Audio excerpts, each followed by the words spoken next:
down the Capitol and subvert American democracy. Let me bring in now one of two Republican members of that bipartisan committee, Illinois Congressman Adam Kinzinger. Sir, welcome back to the program here. So how do you think it went?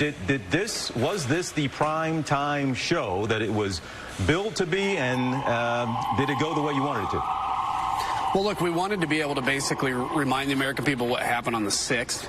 But I think in a broader sense, what is it that led to that? And the fact that really nothing's changed since, right? This is still a threat to democracy. I think we did that. What we wanted to do was lay out kind of the overall case, because obviously that's what people are going to watch the most. What are we going to do from here out? And then over the next few weeks, go deeper down with more proof. I think we're doing what we need to do. Of course, there are people that have been lied to and abused by the former president and convinced that no matter what facts are in front of their face, he is the most trustworthy person. I don't know how long it's going to take to open those folks' eyes, but we're certainly going to put the truth in front of them. That's what we can do. And Congressman, this was just day one or night one of these hearings. I believe there are 6 more scheduled. You mentioned that you're going to be rolling out more proof. Proof of what exactly? Well, I think we laid that out there. Look, this was as we've seen with the Proud Boys being charged with seditious conspiracy, it certainly looks like that with the president. It looks like certainly he's abusing the DOJ for his purposes, abusing other areas of the federal government. And we see a president that increasingly becomes more desperate until January 6th is his last thing, his last opportunity, his last chance. Now, we're not here to file criminal charges. We're not a criminal committee. We're well aware that DOJ is probably watching this and interested. Our main purpose is to show the American people a transfer of power cannot happen like this ever again, because we will not be a functioning democracy with any more of these. You talk about proof and evidence and what you're laying out the truth, but you also said there that it looks like maybe the president had a particular hand in this. What evidence? Are we going to see it later? But is there a direct line? So we haven't seen it yet, but you're saying we are going to see a direct line between the president and planning of this insurrection. What we're going to do, we're going to lay all that out in the coming hearings. I don't want to get ahead of it.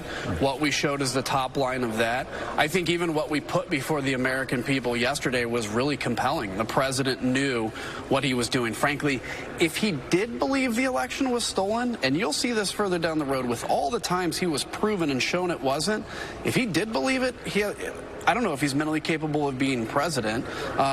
But if he didn't believe it, which I think is probably the case, it shows a complete lack of moral clarity in how to move on to the presidency. So that's going to be something we delve into deeper. So I have to say, too.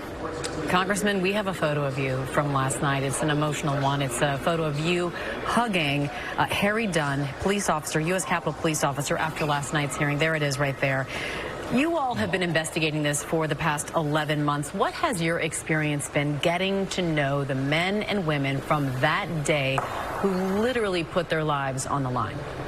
It's been awesome. Look, Harry Dunn's like 9'30", so he's a big dude. And but all of those men and women, I've gotten to know Officer Grinnell, Officer Fanone really well. It's been good, just from the perspective of knowing how much they sacrificed. I mean, a lot of these people are still dealing with this trauma. But, as one of them told me, look, they had a lot of, obviously, cop friends as police officers. They even have police officer friends writing them or calling them and saying January 6th didn't happen. So you can imagine not just the toll of that day, but the toll of kind of losing your social circle of police buddies has taken a massive toll on these people. But they are heroes. We saw that in Officer Edwards last night. And again, these heroes that are still dealing with real human tragedy, real human trauma. And when we say things like January 6th was a tourist visit, which, by the way, that video last night should put any of that to rest, we're not just lying to the American people. We're not just putting forward a conspiracy. We're taking away the sacrifice that these men and women did to defend the seat of democracy. All right, Congressman Kinzinger, we know you got a lot of work to do. We're going to let you get right to it. We always appreciate the time you give us here on GMA3. So thank you so much, and we'll be talking to you soon, all right? You bet.